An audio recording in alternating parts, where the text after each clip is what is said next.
I've struggled with consistency in many things for many years. So when I saw this meme the other day depicting a cycle going from we've hit rock bottom to we're so f***ing back, it struck a chord with me. I was like, dang, it really do be like that sometimes. One thing that took me a long time to get down, and I can pull up the exact numbers, is meditation. I signed up for my meditation app in 2019. So in the past almost 1,000 days, I've only meditated 142 times. And the majority of those times were the past year. It's funny how something literally as simple as sitting and doing nothing for 10 to 20 minutes I struggled to do consistently. Another big one for me is definitely something I've covered in some of my fitness videos, and that is hitting my calories, hitting my protein. And this is something that I need to be consistent in to hit the physique and strength goals that I'm striving to hit. And yet my lack in consistency would just go under the radar. And then I look back on the past 3 months and I'm like, wow, my weight hasn't changed at all. And the one thing that I struggled with the most, that had the biggest impact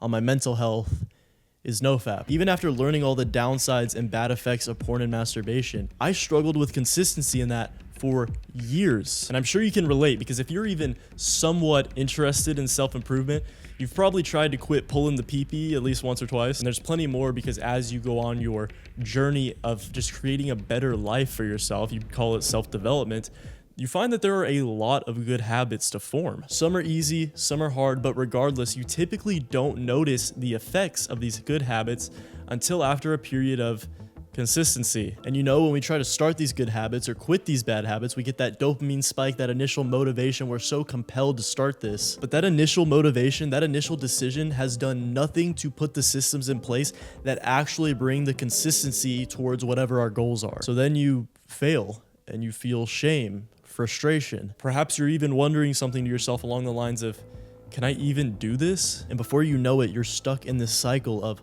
unreached goals, which results in an unfulfilling life as you're digging this pit of self-hate and despair. I personally find the idea of that terrifying, and I'm willing to bet that you agree. So in my road to consistency, this is what I found to be the direct causes of failure and how to fix it. The first one is what I like to call the binge fallacy. I found this to be very common when you're trying to break a bad habit, such as drinking, doing drugs, watching pornography, eating junk food, things like that. And this is the idea that when you make a mistake or you relapse, that you might as well just go all out now. You tell yourself something like, well, I've already done it, I may as well do it some more, I'll get back on track tomorrow.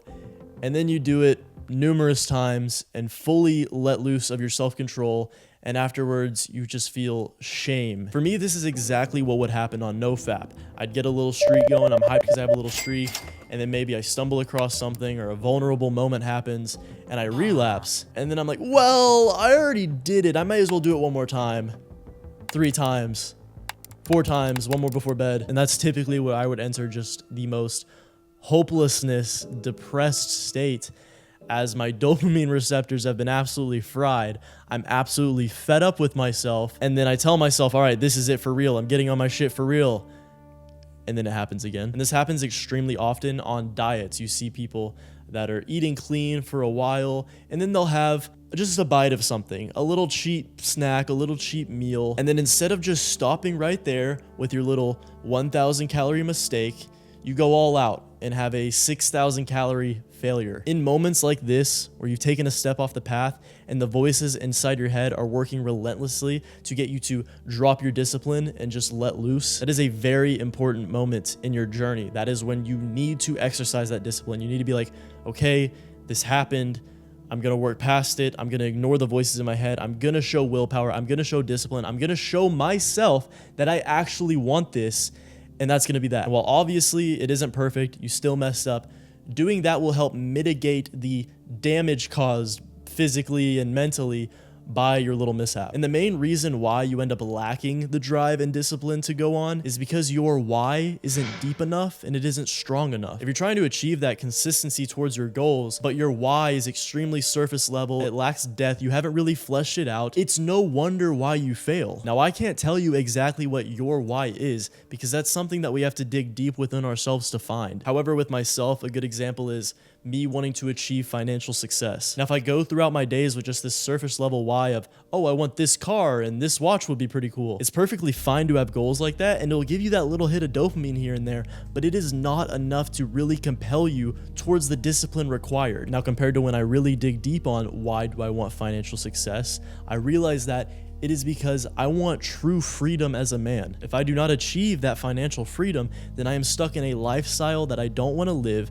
I would be a slave to debt. I would be a slave to an employer. And if you want to get more personal, I wouldn't be able to retire my mother. My mother had me when she was only 16 years old, and from that point on, she had to sacrifice the rest of her childhood to work as hard as she could to achieve a decent life for me, my younger brother, and now my younger baby brothers. So if I would like to be able to retire my mother, if I would like to be able to travel more back home to see my younger brothers as they're growing up and actually be a part of their lives, then I need to be consistent towards both my work and all the self-development around that, because that complements my work, that complements my mental ability, and will raise my ceiling for how much money I can make. One method you could use to really dig deep within yourself and find that why is to picture your antithesis. I want you to picture the future for yourself if you never achieve the consistency you want. In 5, 10, 15, 30 years, what does that look like? Imagine all the suffering, frustration, depression that you would bring upon yourself if you did not achieve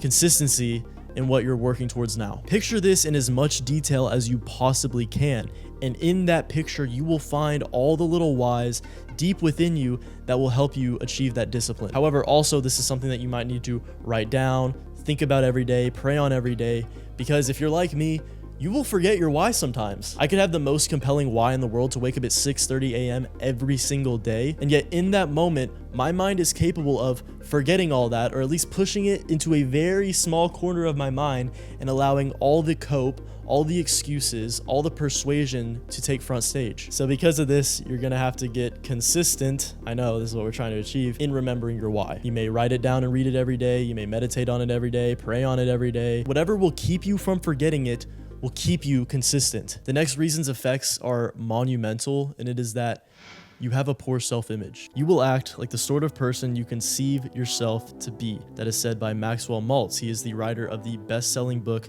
Psycho-Cybernetics. If you subconsciously don't believe in yourself, then you will constantly make unconscious decisions that sabotage your progress. Because deep down, you know that you truly don't believe in yourself. Now, the first method to fix your self-image is visualization. Now, this is not visualizing the bad antithesis like we spoke about earlier.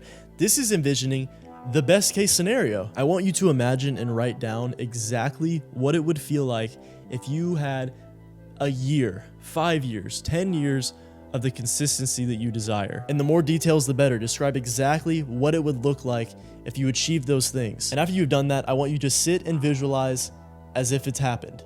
You've achieved it. And allow yourself to bask in that moment. Feel the emotions that you would feel. And when you do this, especially repeatedly, it tells and reprograms your subconscious to think as if it's happened, it's a done deal. And this is because, as Maxwell describes, your nervous system cannot tell the difference between an imagined experience and a real experience. And because of that, you are going to carry out more conscious and subconscious actions towards your goals, towards consistency. And as you make progress, you will begin to see yourself as someone who can actually do these things, which will authenticate your self-image and cement it further, which this is going to compound. This is literally going to reinvent yourself, reprogram your software. The next reason, which kind of ties into the previous reason, is that you are obsessing over the numbers, the streaks, the consistency. You get a little streak going and you're like, wow, I made it to day 10. I can't wait for day 30. And you are going to continue viewing it as a challenge compared to having the mindset of, this is who I am now. This is my life. The days don't matter because I'm doing this forever. Notice how those two phrases reveal drastically different self-images. The first one is like, wow, I've made it this far. This is good for me because I'm the kind of person that doesn't do this, compared to, I am literally the person that does this. See the difference? Also, keep in mind that when you're constantly reminding yourself of the little streak you got going, you're also reminding yourself of what you're trying to avoid, which may result in your mind further trying to push you towards doing the thing that you're avoiding. This one is super common in nofap because everyone gets so autistic about the numbers. They're like, oh, I'm on day 17, and once I get to day 21, I can levitate. And at day 30, I don't even have to speak to women anymore. They just sprint at me full on naked. So honestly, in your journey, rarely take a look back.